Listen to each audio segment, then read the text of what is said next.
I'm Carrie Clement, and I'm the co-developer of the Ultimate Sweater Machine. The Ultimate Sweater Machine is the fastest and the easiest way to knit that we have ever developed. Before long, you'll be making fabulous projects such as these.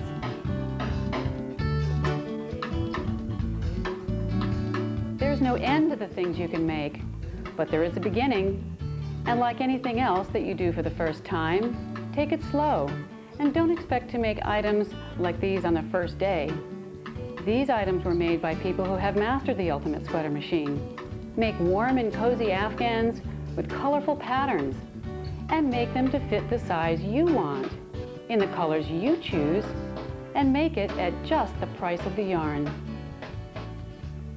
Make sweaters with cables, fair isle, and picture knitting, which is also called Intarsia, and make them in the size to fit you, as well as home decorating projects such as throws, table runners, pillows, and so much more. Some of you may be experienced hand knitters, and some of you may never have knitted a stitch before in your life. But regardless as to your level of expertise, take some time to familiarize yourself with the Ultimate Sweater Machine. It's unlike hand knitting, and it's unlike other craft projects you've done. Take an evening without interruptions, without the kids around, and take some time to learn the machine. Before long, you'll be knitting fabulous projects. The pattern book that comes with your machine shows you in detail how to make these basic items. Once you've mastered the basic stitches of the Ultimate Sweater Machine, you will be able to create patterns of your very own. This video will show you how to set up the machine, troubleshoot, and give detailed instructions on how to increase and decrease stitches, cast on, bind off, do ribbing, lace, fair isle, cable, intarsia, or picture knitting. And if you make a mistake or drop a stitch, how to fix it. You'll begin by knitting a practice square 50 stitches wide and 60 rows long, which can ultimately become a baby's hat. In your Ultimate Sweater Machine box, you'll find everything you need to start knitting, including a ball of practice yarn. First, remove the literature pack. Then you'll remove and open the accessory box. This box contains the black plastic hem, the instructional video, the 4 patented key plates, 4 green cards and 1 yellow card, 2 clamps, the needle number indicator strips, a bag containing 3 clips, elastic thread, a nut and bolt, piece of wax, 1 one-prong tool, and 1 one-prong bi-latch tool. And another bag contains the edge tension bands and hooks used to keep the yarn from curling at the edges as you knit. The patented key plates are the secret of how the Ultimate Sweater Machine works. You'll find 4 numbered key plates to be used for different weights of yarn. A chart of what yarns can be used with which key plates can be found in your instruction book. Take out the first bed half in Carriage. Remove the second bed half. And lastly, remove the 4 rod weights at the bottom of the box. Attach your machine to a sturdy, level, and square or rectangle table that has a solid surface and does not have a rounded edge or apron edge. Or you can use a good quality flat board, about a ½ inch thick and at least 8 inches wide, that's attached to a table using C-clamps. It's very important to use the correct table for the sweater machine to work properly. To begin setting up your machine, you will need to put the 2 halves of your sweater machine together. Remove the protective tape just on the inside of the needle bed. Then snap the 2 bed sections together. It will be a snug fit. Turn the beds over. Then on the underside, just use the nut and bolt that comes with your kit to fasten them together. Push the clamps through the hole in the front of the machine, making sure the top of the clamp slides between the bed and the metal rod that joins the bed modules together. Make sure that the clamps are inserted all the way in and pushed back. The front bottom edge of the needle bed should just line up with the edge of the table.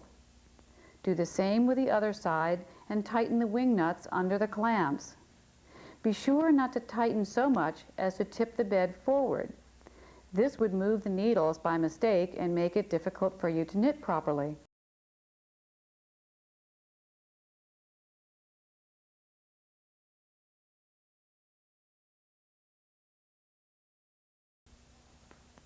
Remove the protective tape on the top of the needle bed. Remove one of the number strips and attach it to the needle bed just in front of the green retainer bars, starting with the unshaded section of the strip. Now attach the second strip, but be sure the section that's in the center starts with the shaded section. The number strips are very adhesive, so be sure they don't stick on the wrong place. There are 4 needle positions. Holding position, the yarn is held over the needles when you knit a row. Forward working position, used for casting on and some fancy stitches. Working position, normal knitting position. And non-working position, the needles do not work when they're here. Using the green cards, push the needles you want to use in the holding position. There should be an equal number of needles on each side of the center. Place the green cards behind the needles to keep them from moving back. The needles that now have the green cards behind them are in what's called holding position. We will learn more about needle position shortly. Insert the 4 rod weights into the hem, overlapping them in the center. You will be placing 2 rods on each side of the hem. Pick up the weighted hem and find the center, which is marked with a small hole. Hold the hem so the center hole matches up with the center needle bed where you join the 2 halves. Now line up the hem so that 1 plastic strip goes in each space between the needles.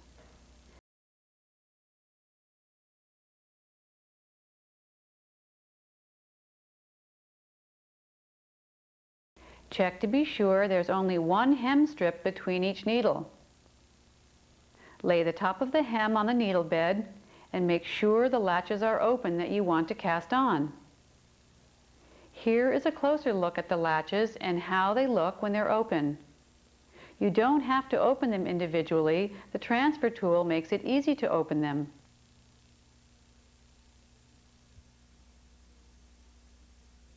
Now cut a piece of elastic thread and lay it into the open hooks.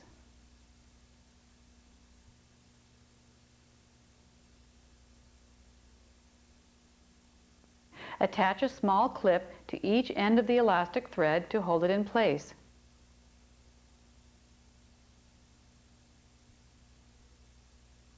Fold the hem evenly over the elastic thread, making sure the plastic strips are between the needles and not resting on any of them. Then push the hem all the way back against the needle bed.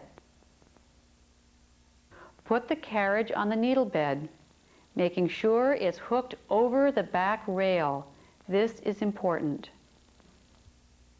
Lift up the carriage handle and insert the number 3 key plate with a number facing up. Make sure it slips under the 2 side shelves in the back of the carriage. The key plates easily fit into the carriage and are used to determine the size of the stitch knitted that is best suited for the yarn you've chosen. If you want to change the size of your stitch or the type of yarn you're using, simply change the key plate. Remember, for some of you, this is going to come very easily, but for many others of you, it will take a little bit more time of trial and error and practicing. But stick with us, and we're going to be going over some very important points for knitting in the next section. We're about ready to begin the first row, so we'll need to get the needles in the forward working position. Remove the green cards and replace them with the yellow one. Now, using one of the green cards, push the needles back against the yellow card, moving the yellow card as you go along, until all the needles are in the forward working position. Check to make sure that all of the needle latches are open. Take the ball of yarn that came with your machine, pull out several lengths, and place the ball behind the machine. Thread the carriage by bringing the yarn forward through the slot in the handle. Then bring the yarn through the eye of the carriage. For the practice square project, make sure you have approximately 1 yard of extra yarn hanging down. And we're ready to go. Line up the carriage with the first working needle, making sure the green stripper plates under the front of the carriage run underneath the needles.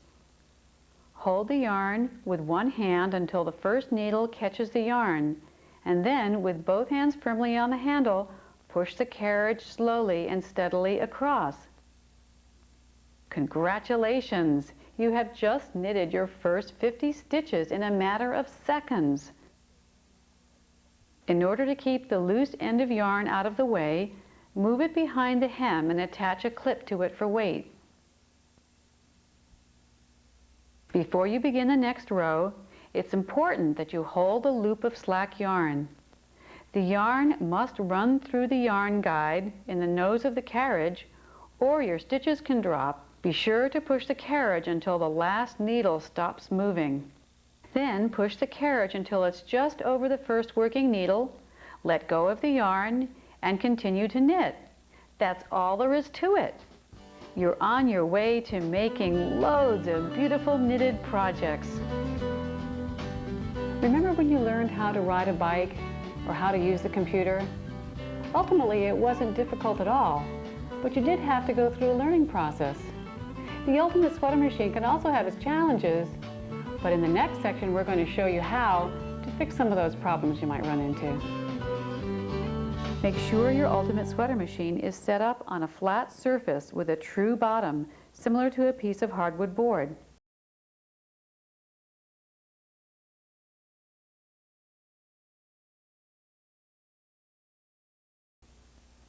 Also, make sure you have not screwed the clamps on so tightly that they raise the back of the bed. Check this first if you have any trouble knitting. When you knit your first row, make sure the latches are open or you'll drop a stitch. After you knit the first row, you don't need to worry about the latches when they're in working position. If the carriage jams, it usually means there is a needle out of line. Your needles need to stay in the working or forward working positions. They don't have to be in perfect alignment, but they can't be in between positions. If the carriage jams at the beginning of the row, be sure the green stripper plates on the underside of the carriage run just below the needles. The green stripper plate is supposed to slightly raise the needles as the ultimate sweater machine knits. If the carriage jams after a few stitches, check to be sure the yarn hasn't wrapped around one of the stripper plates on the underside of the carriage.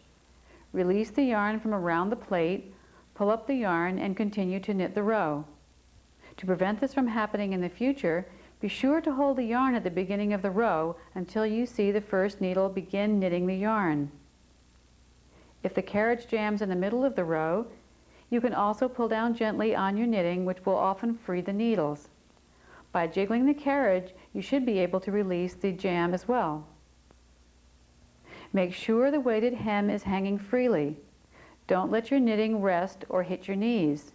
It is better to move your knees than to push the hem behind them, since this can move the needles into a position for creating an occasional jam or cause stitches to drop.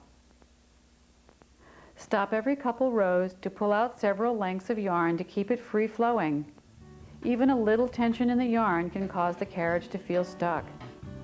And make sure that you've not held the yarn or created any added tension to the yarn as you knitted the last row. It's important to always hold a slack yarn at the start of every row and to let go of it as you knit that row. If you have dropped a stitch, it is easy to fix. Check for the dropped stitches, and if you have dropped a stitch, it's easy to pick up. Use the one-prong transfer tool to pick up the dropped stitch and put it on the empty needle. Push the needle forward so the stitch goes behind the latch, then pick up the lower ladder and put it on the hook. Knit the stitch through. If you have dropped 2 stitches, do the same for the second ladder and pull the knitting down. If you've made a mistake on the previous row or have knitted too many rows, it's easy to unravel a row. Pull the yarn out sideways and lift it out of the needle hooks and back to the beginning of that row. Be sure to unlatch the last stitch, which is usually a bit tighter than the others. Open the carriage handle and either lift up or remove the key plate. Then you can slide the carriage back to the beginning of the row. Replace the key plate, put the yarn that was ripped out behind the carriage, and you're ready to knit again.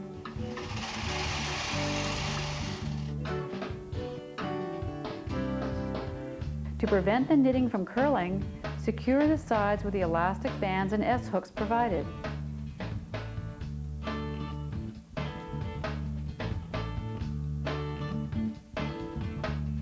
If you have animals or small children in the house, it might be a good idea to have your sweater machine set up in a separate room that you can close when you're not using it. Don't forget, if you have any questions about your knitting, or if you have any problems, you can always call our knitting helpline. One of the things I love about the Ultimate Sweater Machine is how quickly you could work into advanced stitches and techniques. I'll show you step by step how to do some basic stitches, as well as some more advanced stitches that will enable you to make gorgeous items like these. But it is important to learn the basics first, and with a little practice, you'll be able to move on to the advanced stitches and even begin creating your own designs. Increasing and decreasing are basic stitches that you'll need to know when you want to make a project that has shaping on it or an angle, such as this sweater sleeve. To increase a stitch at the beginning of the row, bring forward one needle to working position. Check to make sure the latch is open and knit the row. You have increased one stitch. Let's see that again. Bring the needle forward to working position, open the latch, and knit the row.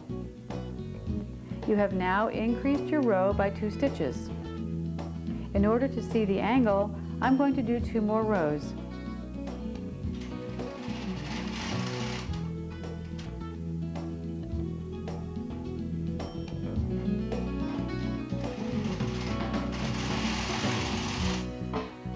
Now let me show you how to decrease a stitch.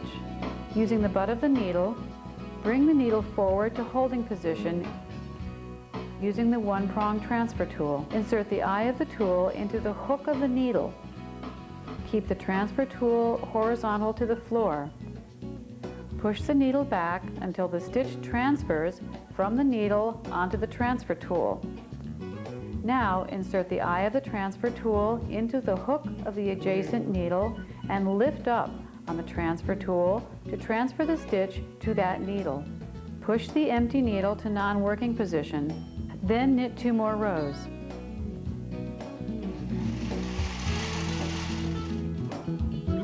Once you've knitted your desired length, you're going to need to know how to remove your knitting from the machine. There are 2 techniques for doing this. One is called a chain stitch bind off, and the other one is called a back stitch bind off. After that, I'm also going to show you another way to do an edge to cast on with, called the closed edge or E-wrap cast on. To bind off using the chain stitch, transfer the end stitch to the adjacent needle. This is the same as decreasing a stitch. Bring the needle forward so the stitch goes behind the open latch and lay the yarn into the hook of the needle. Holding the butt of the needle, pull the needle back so the 2 stitches knit together, forming 1 stitch. Continue this way across the row. Since this is a very non-elastic bind off, be sure to keep your binding off loose by pulling the needle all the way back to the bed as you knit the stitches together. As you remove the bound off stitches from the needle, the weighted hem will start to hang on a diagonal. To keep it level, hook the beginning of the cast off edge onto a couple of the empty needles at the beginning of the row. On the last stitch, cut the yarn, leaving a 5 or 6 inch length, and pull that in through the last stitch. Carefully remove the knitting from the machine. You have just completed a bind off using the chain stitch. The second method of binding off is called back stitch. Measure a length of yarn at least 3 times the width of your knitting and cut it. Thread it through a darning needle. A darning needle can be purchased at any craft, fabric, or yarn shop that sells yarn. It's important to keep that in mind, that the best looking edge is created by working the bind off from left to right. Insert the needle into the second stitch, bringing it back through the first stitch. Pull the yarn through the third stitch and back through the second stitch. Work this way all across the row.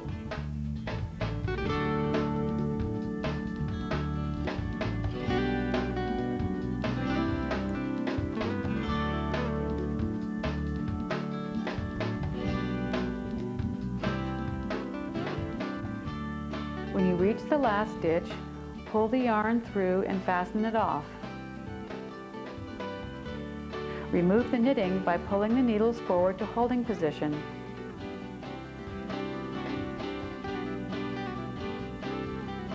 Then, push the needles back to non-working position.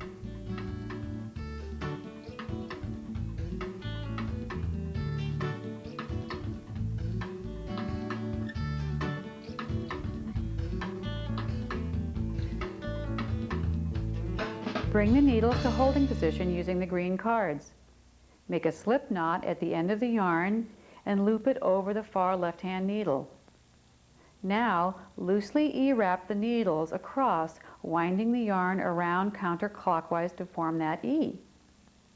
When you're finished wrapping the needles, bring the yarn through the carriage and push the carriage to the far right. Now, hang the hem as described earlier in the setup of the machine. Make sure the latches are open. Insert the elastic thread and attach the clips at the end of the yarn. Fold the hem over the elastic thread and push the hem back against the needle bed. Remove the green cards and insert the yellow card, pushing the needles back against the yellow card.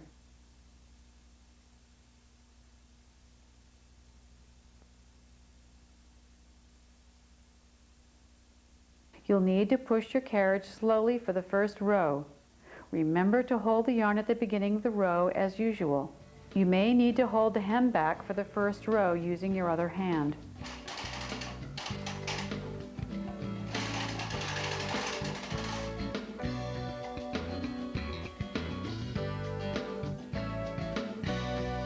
Now I'd like to show you how to do ribbing. Ribbing is often used for the edges of a sweater to keep it elastic. You would often use the same number of needles that you would for the body of the sweater. While you are used to seeing ribbing on the bottom of a sweater, and for hand knitters, you start with ribbing, for the Ultimate Sweater Machine, you'll be knitting the ribbing after you knit the body of the sweater. The instructions for the sweaters in your Ultimate Pattern book use this method. When you knit a sweater, you will need some waste yarn that's used as a stitch holder, and as any spare yarn you have around the house that knits on the same key plate as your main yarn. It's used as a stitch holder when you remove the work from the needle bed. We have knitted 6 rows of waste yarn and then have finished the back of the sweater. For this sweater, bring the same number of needles forward to holding position that you used for the body of the sweater, -1. With your green cards in place and using your 1-prong tool, pick up the stitches of the main color where it joins with the waste yarn.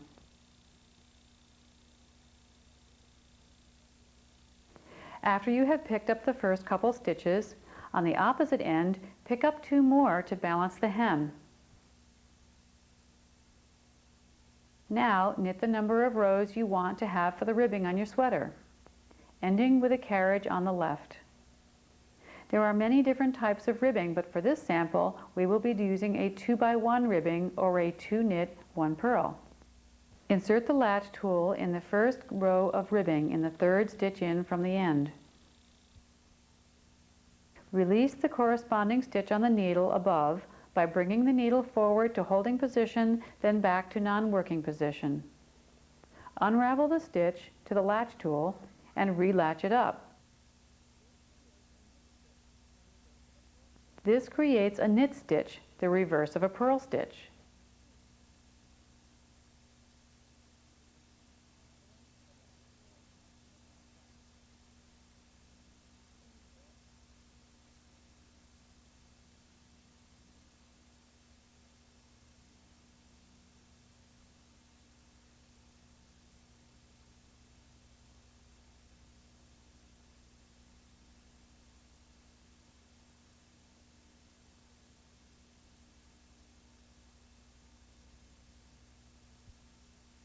Skip the next 2 stitches and repeat by inserting the latch tool, releasing the stitch, unraveling it to the latch tool, and latching it back up.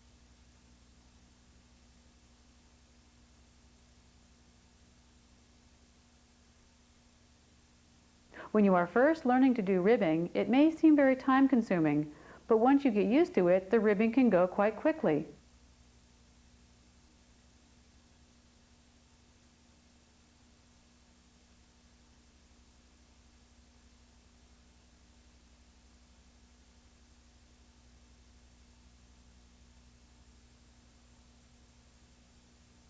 To finish the edge of the ribbing, use the backstitch bind-off we reviewed earlier.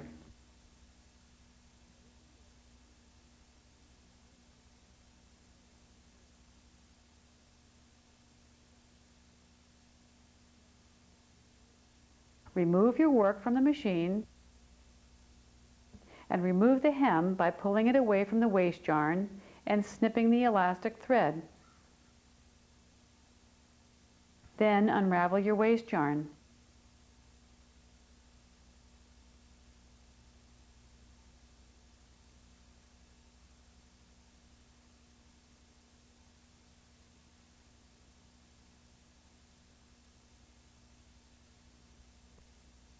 The ribbing knitted on the Ultimate Sweater machine is very even and very elastic.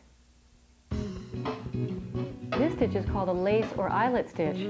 It looks pretty complicated, but it's actually very easy to do. But as most things, you do need to take some practice to learn how to master them properly.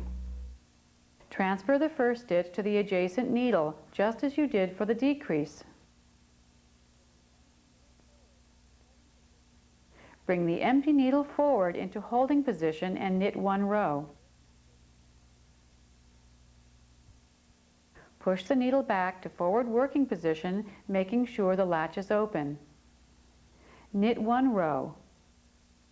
That makes an eyelet, and many eyelets make a lace pattern. This also can make a buttonhole. Let me show you what 3 eyelet stitches look like.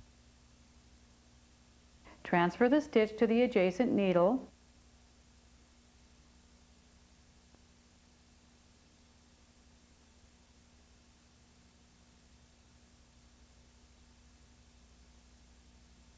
Bring the empty needle forward into holding position and knit 1 row. Push the needle back to forward working position, making sure the latch is open, and knit 1 row.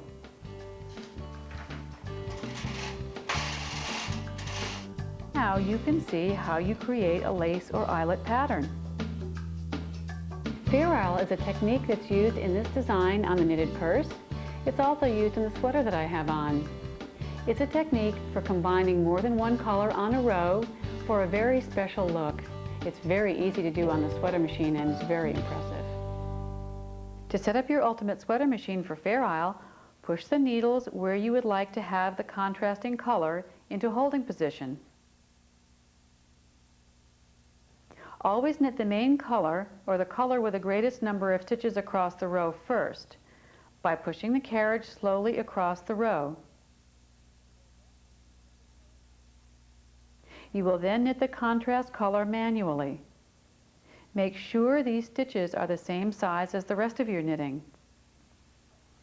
Do not pull the stitches too tightly or leave big loops. Just make the stitches the same size as the stitches knitted by the carriage. When you finish the first row, select the needles for the contrast color of the second pattern row. Knit across with the main color in the carriage, then manually knit in the contrast color across the row. Be sure as you lay the yarn into the latch that the latch is open. The spacing of the needles automatically keeps the float, which is the long strand of yarn between the manually knitted stitches, at the right tension. This is how the back looks, with the contrasting floats carried between the pattern stitches. And this is the right side.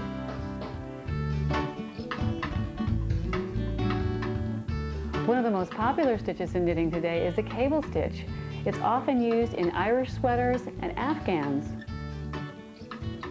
To do the cable stitch, you will need both one-prong tools. We will be referring to the stitches of the 6-stitch cable as stitches 1 through 6, numbered from left to right.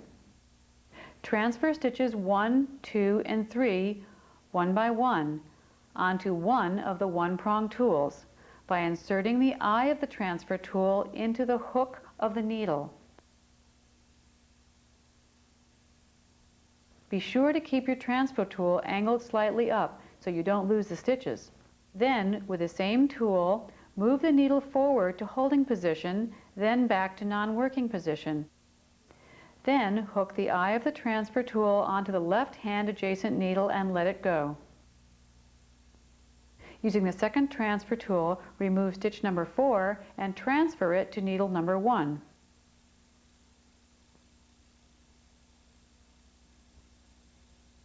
Then, transfer stitch number 5 onto needle number 2.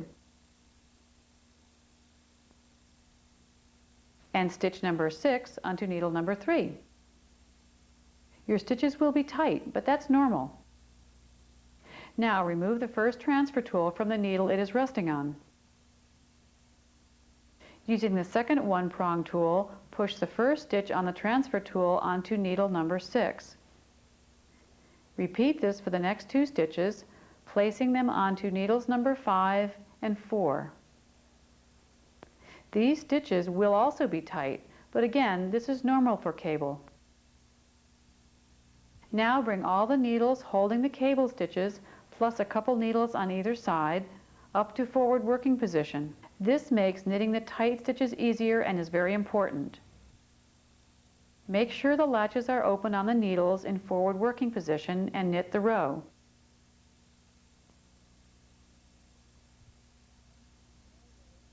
Now knit 9 more rows and repeat making the cable.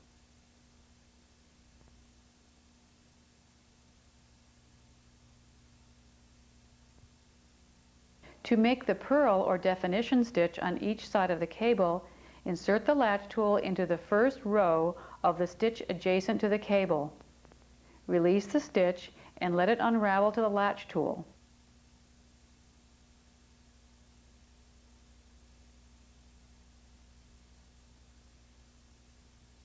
Latch up the stitch as you would for doing ribbing.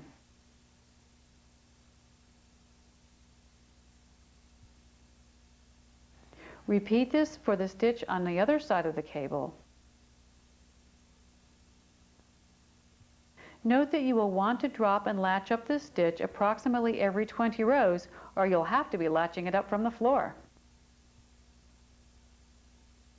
Now let's see what the cable looks like on the right side.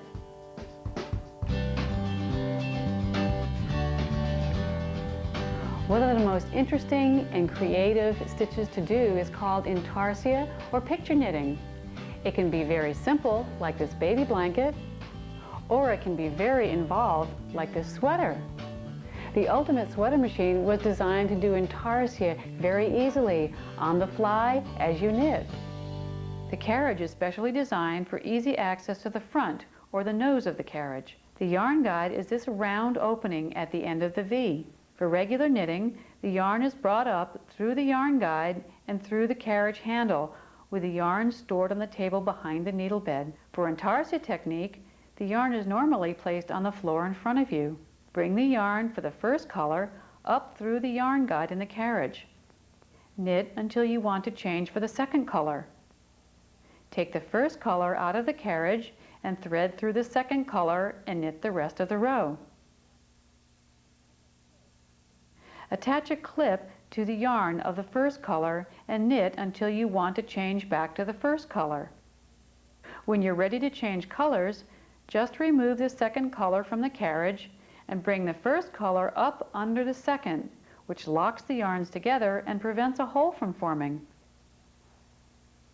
Continue creating your desired pattern until you've reached the end of the row.